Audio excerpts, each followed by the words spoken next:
So that stone there is rhyolite.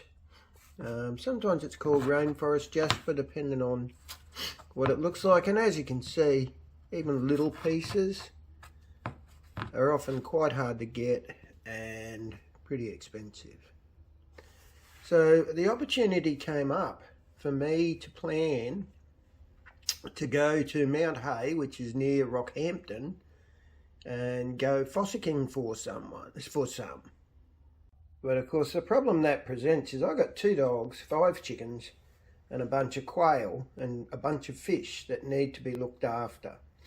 So the process began of finding a house sitter, someone who I was prepared to hand over the manor and the critters to. Find someone you can trust and go away for about 10 days on a rock hunting extravaganza. G'day folks, Andy here from McDowell Manor.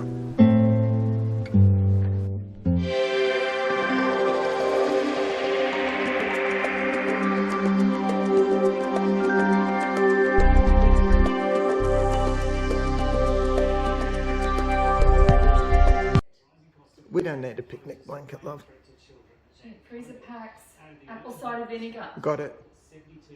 Sugar substitute, decaf, tea and tea, coffee, sugar, pillow, yep, sheep water. Officially handing over the keys to the manor. May the good ship and all who sail on her do so in peace.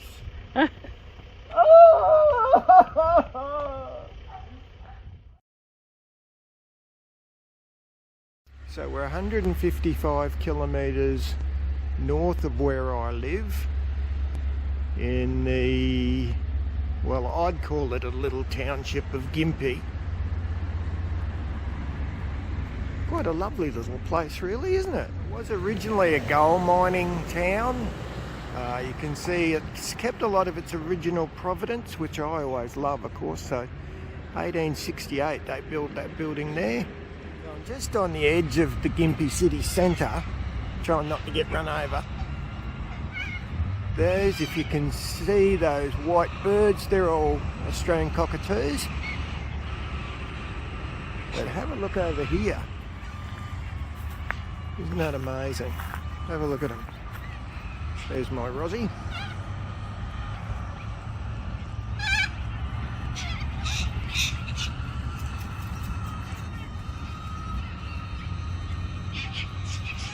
Oh, they're pretty.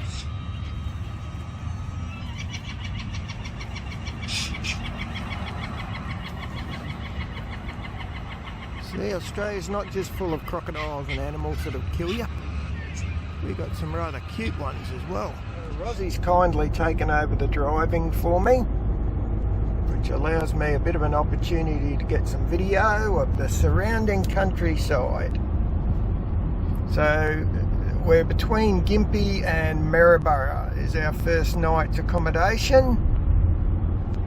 It's quite lovely countryside, isn't it? Very green and lush. Enjoying Maryborough. It's got a lot of the older style houses that I love.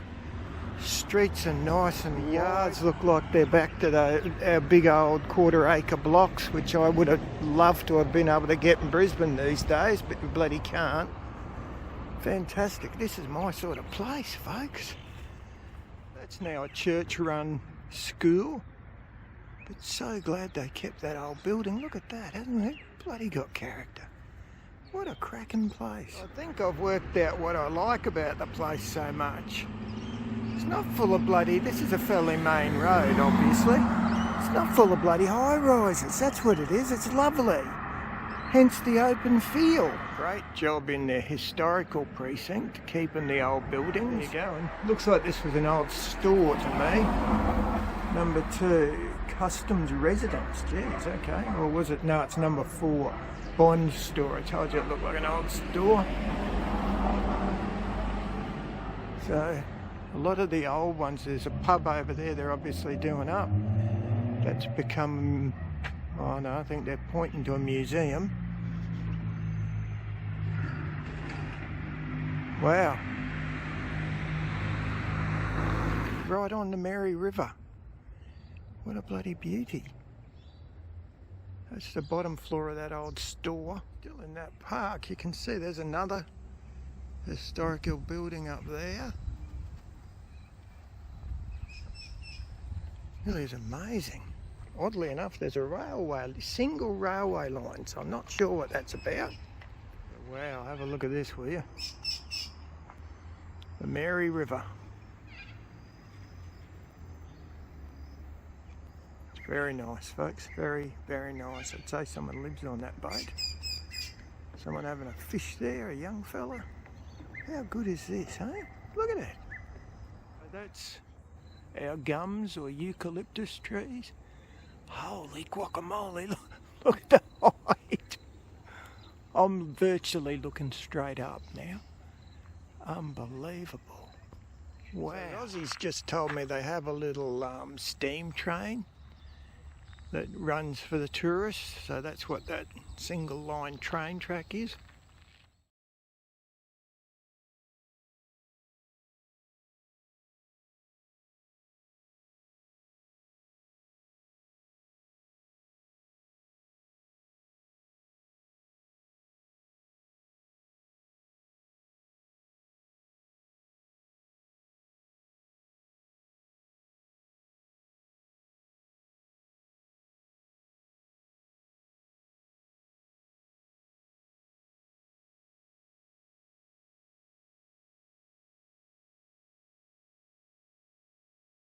So we're on the way to Bundaberg today. And the highway actually passes through the little town of Childers. So we'll stop here for lunch. It's another cute little place, quite a nice place. Very fertile. I know they grow a lot of sugar cane and stuff here. That's what the Bundaberg region's quite famous for. So we did make it to Bundy. If I wanted to be technical, I'd say we made it to Bagara, which is a southern suburb of Bundy. And as you can see, it's sort of seafront. And we're in that funny hotel there. It is an interesting mix of apartments and some fairly nice houses. So they're obviously private residences. And back onto the apartments, but it's quite delightful. I can see why you'd choose to live here. Bloody hell, nice. Nice part of the world. Not real impressed with their sandy beaches. So I would be interested to know what the hell those black rocks are, given that part of the reason we're on this trip is to go rock fossicking. Probably something that is a little bit strangely unique for Australians, I suspect. We have a tendency to have all these little, a lot of our open parks, public spaces have barbecues, and that's so people can just come along and cook their lunch and all that sort of stuff. They're usually, these days, they used to be wood, but these days they tend to be gas operated, so the top just lifts off. Oh no, this one doesn't have a top, so that's the hot plate. So you can see people do a good job of keeping them clean after they use them. That's just what we do. As you can see, the sun's setting and the noisy bloody neighbours. Holy cow! See, they're pretty. They're rainbow lorikeets. They obviously roost at night here. And they really are gorgeous little birds. Quite bright green, yellow, red, just beautiful little fellas. So this is Bundaberg Central now. Got to give them nice wide streets, so that's one way coming towards me. The other side is way over on the other side of the road, so well separated, provides parking down the middle. Looks like they've also done a good job of keeping a lot of their character buildings, which is always pleasant to see. So that'd be the old original post office, I'd say. Otherwise, yeah, sort of Steeries. This is a typical, it seems to me, pretty typical street. What you see is what you get. So that's Bundy, folks. Mostly cane and very famous for its Bundaberg rum distillery. The park's actually quite pretty. You can see there's a, where's my finger, tower or something over there. You look, it goes a long way. It's a much bigger place than I would have realised. Another feature that struck me is, geez, it's flat. Which is probably why they do so well growing sugarcane here, I imagine. Another old beauty. So there you go, folks. There's a quick look around Bundaberg without really looking around Bundaberg. So that's the Burnett River. And this little place is on the way to Gladstone, probably a bit more than halfway. It's called Miriam Vale. It's actually a lot smaller than I thought it was, but it's kind of cute as a button, isn't it? There you go. It's got a little school. I can hear the bell chiming. Oh, geez, I didn't expect such a fancy playground for the kids. Very flash. She's driving again, obviously. I wouldn't be on my bloody phone if she wasn't. Here's the vista I thought you might like to see. So you've got the mountains off in the distance and pretty much bush as far as the eye can see. We're coming around a corner here, so let me show you the open, where it's an open paddock for cattle and stuff. A little bit drier, but not too bad so far. So this is the view of Gladstone. It's actually the southernmost point of the Great Barrier Reef. The city centre, I think, is behind me.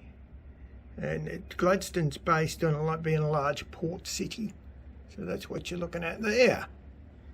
Wow, very interesting. Just out for an evening stroll. The building's impressive, isn't it? It's called Cullaroo House. No idea what they use it for these days. Well, we've left Gladstone. Wasn't really much to show you at Gladstone, hence I didn't. And we're heading to Rocky. And you can see it's pretty much more of the same. Fairly flat, a lot of dead kangaroos and wallabies on the road, the poor buggers. If you look, this side is where they tend to run cattle, and we are in beef country now. Beside the road there is the railway track, and we're about an hour out of Rockhampton, which is almost our final destination, folks. That's our almost final camping spot. Welcome to Rockhampton, beef capital of Australia. No, we're not actually in it yet, but anyway. Another cow statue. They certainly like their cows, don't they? So I'm on a bit of a hill, and I thought I could see, obviously not looking into Rockhampton, but it's a pretty good view of the surrounds. It gives you an idea. It really is lovely. There you go. So there's obviously a river. I think it's the Fitzroy by memory. Now this seems to be only along the riverside, but isn't it delightful? That place there, gorgeous inside. They've got they've teamed up between a restaurant and an antiques shop. You know, and both go together beautifully. I was a bit surprised, but with the gorgeous old furniture and the antiques that are around as decoration and for sale, bloody magnificent. You can see the Riverside precinct. It's really been done very cleverly. It's all one way, big wide parking. There's some things. See that dome? I'll just wander over and see if I can see what that was. Even the lift to go down to the lower level, isn't it? Beautifully decorated. Well done, Rocky. So it was the old customs house, which was opened in 1901. There you go. Another old building. But you can see, like, it really is, like, there's obviously high-rise in the background, but isn't that lovely streetscapes? Really wide, parking in the middle and the sides. Really, really nice. Quite smitten with Rockhampton. So this is a reasonably good view out over the city itself. Just zoom past some of the foreground. You can see it is actually quite a large, like for a rural centre, she's quite a big one. It continues on around that way. And we come round this way. So there's around about 80,000 people, I think, in Rocky.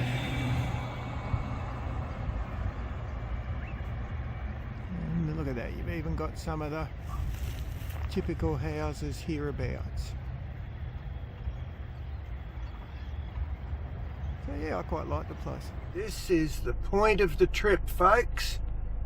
We're at Mount Hay, where we're going to be fossicking for thunder eggs and rhyolite. Very exciting. That's what unpolished rhyolite looks like. It's also called rainforest jasper. It's a nice, beautiful green colour when you shine it. Now that's a different one. That's obviously in a sort of a grey light colour, but you can see all the colour through it. It really is quite a pretty stone, and we did score quite a significant heap of this stuff. And in fact, see, there's a different variation. Again, I can barely pick this up, so we did get a lot of stuff. It's funny, you can really not appreciate it until it's wet. It's completely different wet, but it is. You just have to trust me. Actually, what I'll do, I'll tack on the end some that I've polished, so you can see what it looks like. I'll put that in the video for you. Now, all the place really consisted of was a whole lot of piles of rock that they'd kicked out with an excavator. So there really wasn't much point showing you that, because it was pretty meaningless. But you'll see, God, between Rossie's bag and my bag, I reckon we'd be pushing 50 kilos. Bloody lot of rock.